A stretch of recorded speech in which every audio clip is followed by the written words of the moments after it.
दिनांक 25 फेब्रुवारीपासून बारामती शहर, बारामती उपविभाग आणि संपूर्ण बारामती विभागातील एकूण 5 तालुक्यामध्ये सायंकाळी 7 ते 9 या दरम्यान नाकाबंदी आणि पेट्रोलिंग ही राबवल्या जात होती।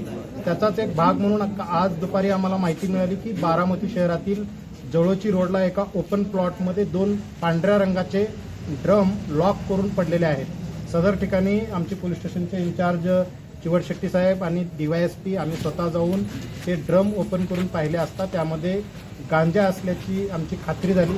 सदरचे 2 ड्रम हे पंचासमक्ष ताब्यात घेऊन आज पोलीस स्टेशनला आणून त्यातील एकूण पॅकेट्स मोजतात ते 465 पॉकेट्स आणि एकूण 470 किलोग्रामचा गांजा, ज्याची किंमत आता खुल्या बाजारामध्ये शासकीय नियमाप्रमाणे 50,000 रुपये किलोप्रमाणे 2,35,00,000 रुपये या गांजाची किंमत होत आहे।